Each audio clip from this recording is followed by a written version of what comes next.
This program is brought to you in part by the Eugenie and Joseph Jones Family Foundation, a local foundation proud to support education, the arts, and culture in the greater New Orleans area.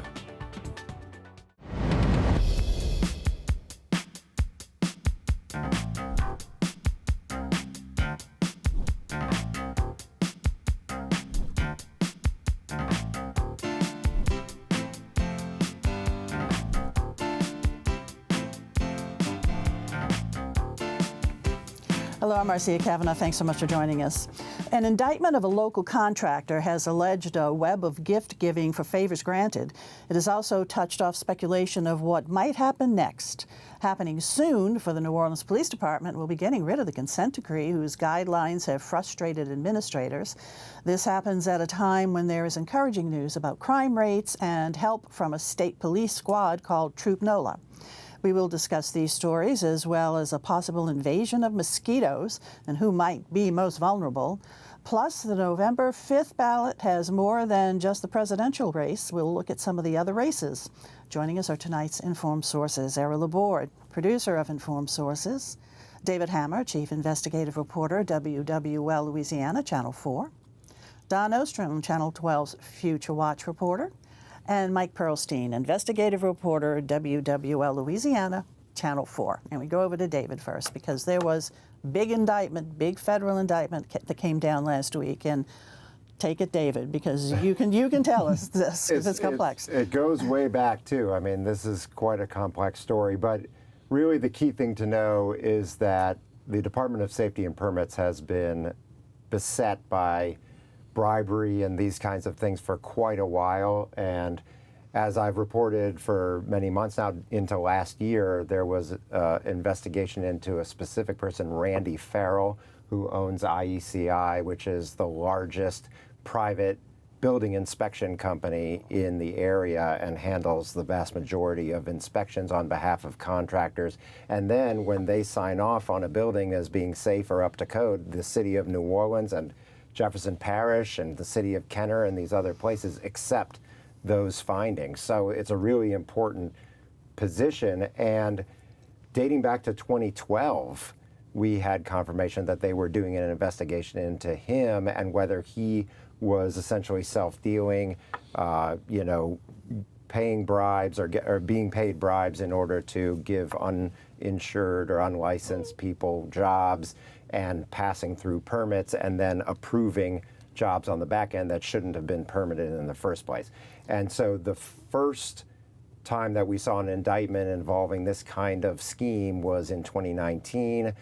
We reported at that time that there was this broad federal investigation, and that was at the time in 2019 that Randy Farrell was allegedly bribing the Mayor LaToya Cantrell, to get rid of somebody who was on to him, who was investigating him, named Jennifer Cecil, the deputy director of that Safety and Permits office.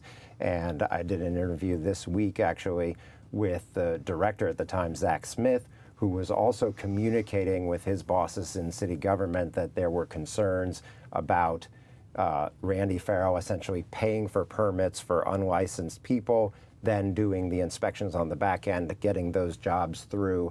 And this means millions of dollars every year for Randy Farrell's company, IECI.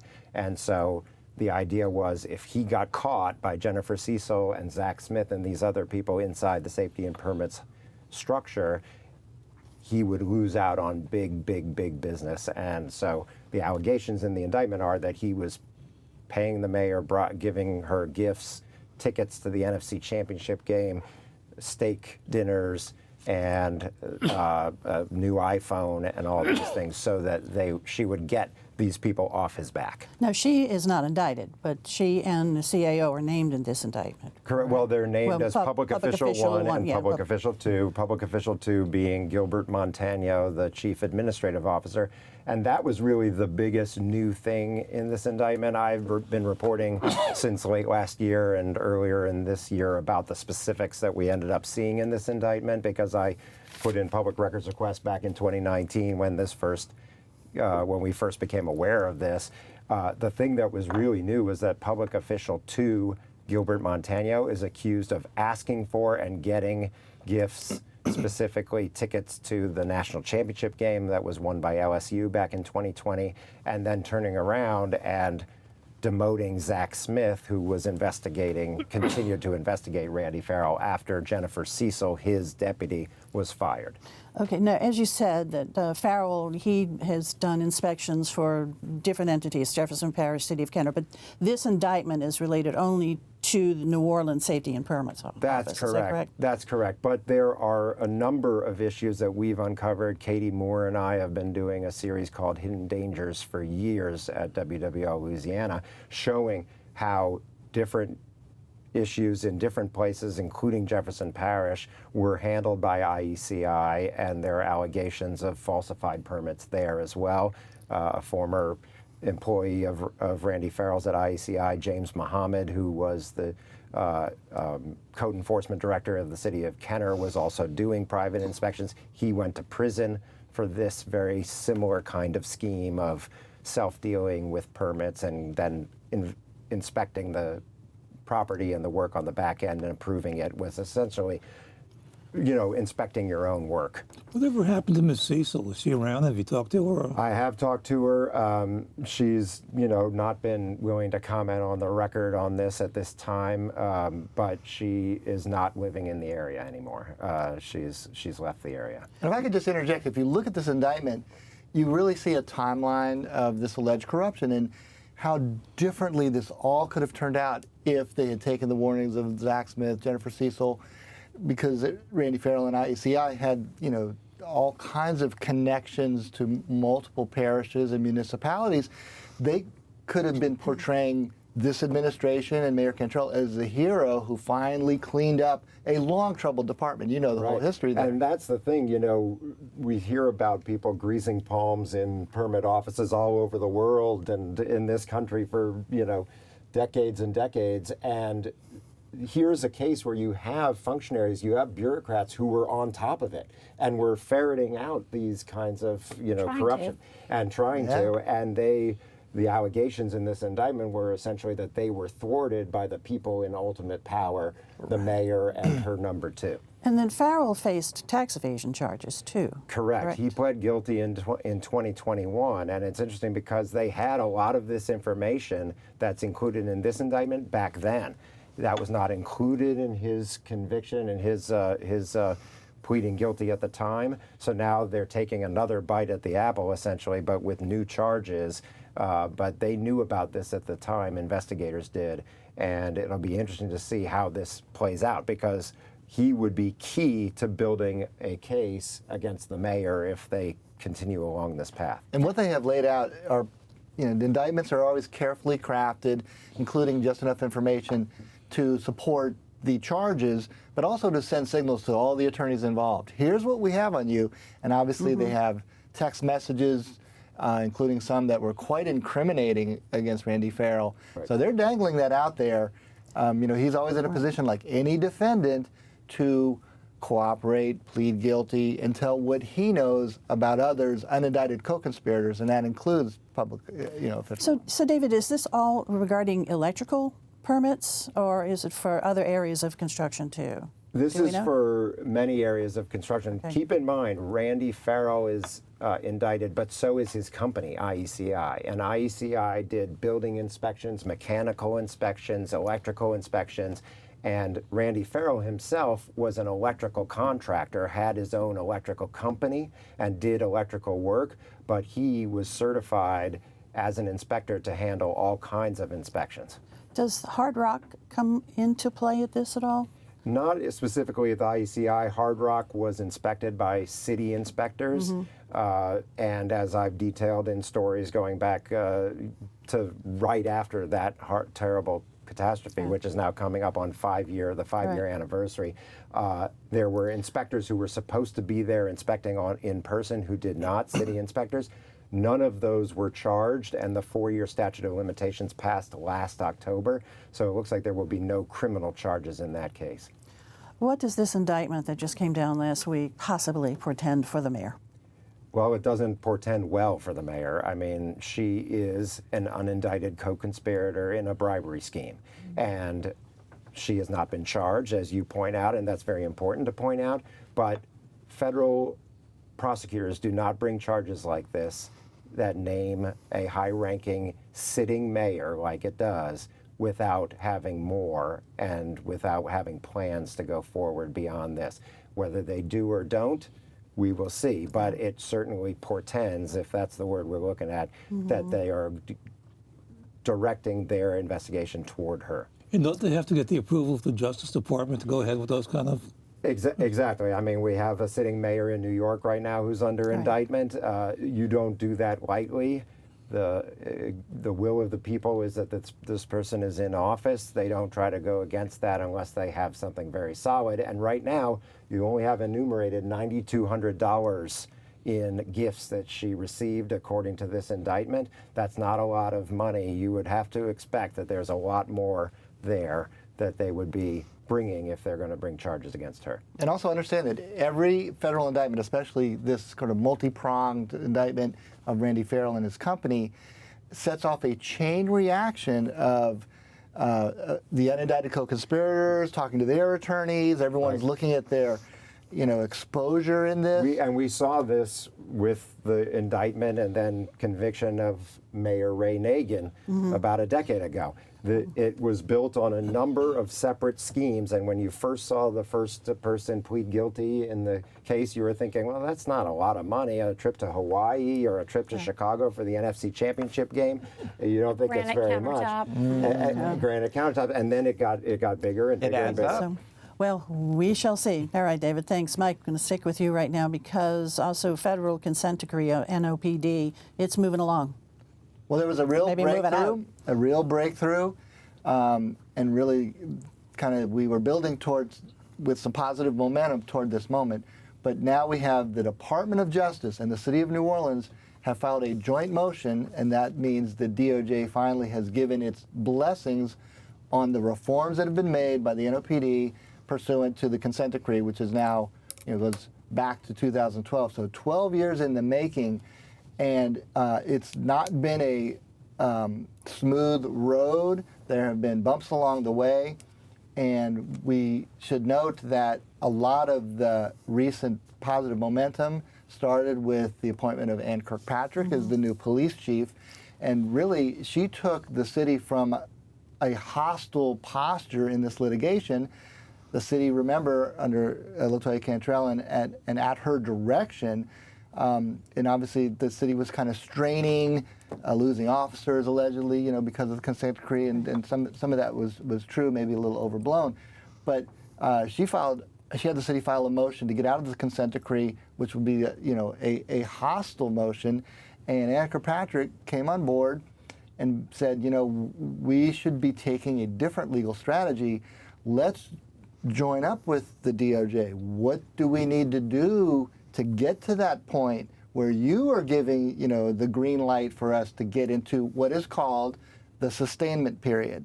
So when we say that, this was a breakthrough, it's not the end, but it's the beginning of the end. And what this allows the federal judge, Susie Morgan, to do is to let the NOPD go into a 2-year off-ramp where it can show that all these reforms and gains that have been made painstakingly over the past decade plus, that the New Orleans Police Department has the audit ability and the internal controls to sustain all of these reforms. And it's considerable. Remember where this police department came from. The mass, corruption, the brutality. We saw some of that rear its ugly head right after Katrina, and just kind of across the board biased policing. And the extent of this consent decree can't be overstated. 18 major areas, but 492 individual areas that had to be corrected. And so while Ann Kirkpatrick got this over the finish line, I think there is also some credit should be taken by the people in the the consent decree compliant office of the NOPD, which had to be created to get them through this. They were busy working, kind of the legwork behind the scenes, getting those individual checks on these 492 areas. to bring them, close. And it was Ann Kirkpatrick who basically took this strategic move to let's just all, sit around in agreement with what do we have to do to get through this, and finally broke through to the finish line. Okay, so the next step is the judge, and she will hold hearings. Yeah, so Susie Morgan has already scheduled the first of a series of community meetings where community members and other stakeholders can give their input and or objections. And there are those that object. Yes, and we're certainly going to hear. There are people who have attended many of the individual consent decree hearings, have voiced concerns, so we're certainly going to hear. The first one is a Zoom virtual public hearing. There will be some public meetings, and there will also be an in-court hearing where anyone in the community can join in and have a voice in front of the federal judge. Mike, Okay, did so- we end up sliding back if something happens that's, very Here's what I see. damaging? That we have heard objections from community, activists and other leaders for some time on the individual areas as they have come up in various court hearings. And for the most part, the city and NOPD have prevailed, and they've shown quantitatively, painstakingly, this compliance office consisting of, like half a dozen people doing audits and, writing reports, have overcome all the community objections so far. I don't imagine that now that we've gotten the blessings from DOJ, who takes this stuff very seriously, the federal judge herself signaled right before this motion was filed that, I'm ready to entertain your off-ramp. Okay, and it's So- something also, obviously, that the governor wants. The attorney general also, they're very supportive. They want this consent decree over Absolutely, because it's absolutely. costly, too. Costly to the It's city. cost a lot. I mean, it is interesting that they come from different political and philosophical positions, but this is one where the governor, mayor, and administration in New Orleans agree. Let's Definitely get on out the of same page. consent Okay, decree. let's touch quickly now on, the also kind of good news. Crime rates down. Crime and, crime tends to fluctuate sometimes in ways that even criminologists don't fully understand, but these have been sustained decreases in nearly every category of violent crime in New Orleans by double-digit decreases. So, and now it's been sustained for the better part of a year after a bad spike in carjackings, even car thefts. When carjackings got tamped down, car thefts through the roof. Even that is all edging down, and there are obviously so many factors. Criminologists can never quite pinpoint exactly, but one thing that we do know is that we have a new police chief, a new strategic kind of data-oriented focus on the crime hotspots, but not to be neglected, we have seen the formation of Troop Nola, the state police troop of 20 troopers. This was promised by the governor, and he delivered. And they are a presence. They are a force in crime fighting, straight, like kind of frontline crime fighting. Initially, it was envisioned as, maybe they would help supplement police patrols in the French Quarter, Bourbon Street. It has actually been very different. There's not a lot of presence in the quarter, which is pretty well covered by NOPD. Because they're not answering radio calls like NOPD, they are free to go after cars without license plates or cars that pop up as stolen, chase them to And we hear that they are. all They are districts of the definitely city. doing Now, it. that's where there's maybe a slight rub, because the state police doesn't have to adhere to the conditions of the consent decree. They're not under that. Right. So you see the state police engaging in maybe what would be called far more aggressive tactics, pursuing And some home rule issues, loss of control, local control. But we've seen some crashes by state Yeah, we've seen that too. cars involved in state police. But I will say that overall, the community is, cheering aggressive police tactics and certainly the decrease in these crimes. And also a coalition of groups, too. New Orleans Coalition has really gotten active also in combating crime, too. And they're But more that's on gonna be the up for front another- end of Right. addressing the social ills that lead Right. to that, especially Exactly. with juveniles. Okay, all right. We got to move on. Thanks a lot, Mike. Okay, Dawn, over to you. Mosquitoes, what are they going to bring us? Well, they're going to bring us a lot more of them, but this weekend we have of rain and just more mosquito breeding areas. Last year at this time we had a really low population of mosquitoes after a summer of drought. And then we ended up with a whole lot of water-based mosquitoes when we had the flooding rains of the fall. Now we may end up with the southern house mosquitoes, the marsh mosquitoes. It all depends. Every season is very different. The reason that got us talking about it this week is just the mosquito-borne viruses that are really bad in other parts of the country this year. New England and New York and New Jersey have seen a whole lot of eastern equine encephalitis, which comes from an infected horse to a mosquito to a human, and they've had people dying in Massachusetts, another one yesterday. We do not have any eastern equine encephalitis reported anywhere in the state, both in the mosquito populations or the human populations. We do have some cases of West Nile viruses reported in the state, 1 positive pool in Orleans Parish, 31 statewide. The good news is our mosquito control board in the city of New Orleans tests the mosquitoes weekly. You know, sometimes we talk about things that are done well, not well. They put the traps out every Monday. They pick them back up Tuesday. They send them out for testing. They have the count back by Friday at the latest. They got it back yesterday this week, and there is nothing to worry about in our mosquito population this week. But they do worry when we see all this rain that we're just, you know, all it takes is one bad infected bird or one infected horse that leads to one infected mosquito that leads to one infected human. So they remind us that it is still the season. It's definitely the season for mosquito-borne diseases. So reduce your exposure, limit your time outside at dawn and dusk, keep your long sleeves and long pants where you can. If you're sitting outside, sit in the path of a fan and moving air. That will limit how much they bite you. Use bug repellent. But the bigger thing, really, after a weekend of rain like this is to make sure you're not providing a breeding ground for them. So after the rains have died down, spend some time walking around your house, flipping over the buckets or the lids of trash cans or anywhere where there's standing water. It doesn't take more than a little dish of standing water for a mosquito to be able to breed.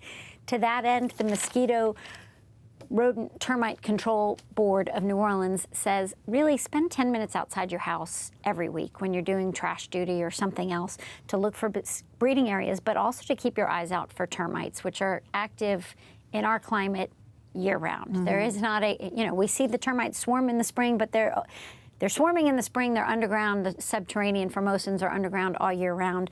And the bigger problem most folks are having lately is the dry wood termites. They can do really quick damage to your property as soon as they get in. You're looking for piles of fecal pellets to see them.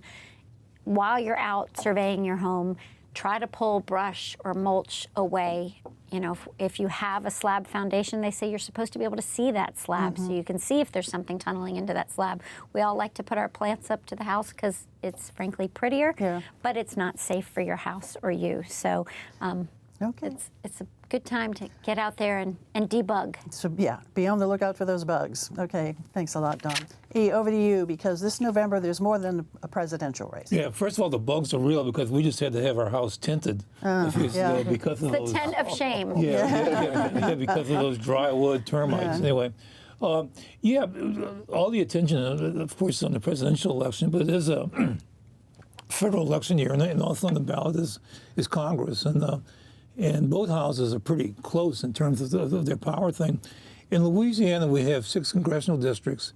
Of that, 5 of them are really unopposed. 1 of them is opposed, but the 2 are in our area, District 1 and District 2, which are Steve Scalise's district. As you can see, he has several opponents, but no really major opposition. So Scalise is going to hold on to that.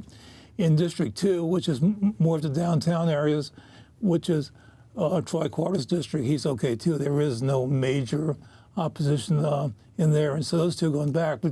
But I think the real the most interesting district in the state is District 6, which is the Baton Rouge area, and this is the one that was redone to be a black majority district. And Cleo Fields is seen as being the leader. As you can see, all the candidates are Democrats, except one, a Republican, a guy named Elba Guillory. The objective was to give this a black representative, and Elba Guillory is black also, and so anyway it goes, it's going to satisfy what they're looking for, but it'll probably be Cleo Fields. Also on the ballot, there's a lot of miscellaneous elections throughout the state. You know how sometimes we have like 20 constitutional amendments? This time we got 1, okay? And it's one that I don't think is going to be too controversial. It's about what you do with the revenue you get from offshore drilling and putting it into a coastal protection and restoration fund. I don't expect really serious opposition. There's an interesting home rule charter amendment, which Leslie Harris and the New Orleans Council has pushed for, and that's to create a housing trust fund. And this is for the city only, yeah. Yeah. This is for the city of New Orleans. And what do we call it? Like 2% from the general budget to go into establishing this general fund. And then there'd be some sort of regulatory committee to establish how it's spent. But the objective is to create more affordable housing in the area. All right, and so at least 2%, so it could be more than 2%, I guess, with at least 2%? It says 2% in the... Yep, I was just looking at what we had up on the board. Okay. All right, E, thanks. Now it's other stories. Over to you again. With the hurricanes in North Carolina, the city of New Orleans' Homeland Security Office has announced today that it's sending 6 people to Spartanburg, South Carolina, to help advise and to run the thing. And then with the caveat that if they need more help, they'll send more help. Yeah, the community up there, particularly in North Carolina, it's just a heartbreak to see. David? Well, stay tuned to WWO Louisiana this week. I'll have some more follow-ups on the indictment. But a little point of personal privilege. I'm really going to be focused on the fact that I'm going to be getting married to a beautiful woman, Jerry Wheeler. And, congratulations to you both, and that's definitely something you need to focus on. Yes, I will be, yes. It's the home stretch. Very happy for you both. Don? Not nearly as celebratory, but Bug Fest is happening at the New Orleans Mosquito, Termite, and Rodent Control Board. That is October 12th at 2100 Leon C. Simon from 10 to 3. You can learn all sorts of things about how to protect your house, how to spot insects, how to protect yourself, what's active here. And it's supposed to be a whole lot of fun. Craft and art stations for kids and a whole lot of experts to teach you about bug mitigation. Good news, though. All right. Mike. Well, I'll turn to one of my pet topics. We, of course, know that the Saints have just launched their season, and the questions are surrounding them. Are they good, great, struggling? We'll find out a lot on Monday night when they play Monday Night Football. But what a lot of people aren't following is the fact that the New Orleans Pelicans, our other professional sports franchise, they also kick off their season Monday with their first preseason game. Likewise, big question marks. So they've basically rebuilt their roster, 2 new starters. A lot of obviously hope springs eternal at the beginning of seasons. Zion Williamson supposedly in the best shape of his life and career. Looks like so we have 2 sports teams that are squarely on the bubble as to what we're going to get. Are we going to have some victory parades at the end of all this? Yeah, some we'll hope see. or some heartbreak, huh? Well, we hope for the hope. Okay, guys, thanks a lot for being here. Thank you all for joining us. See you again next week for Informed Sources. Have a good evening, and congratulations to David and Jim. Thanks. So when's the wedding?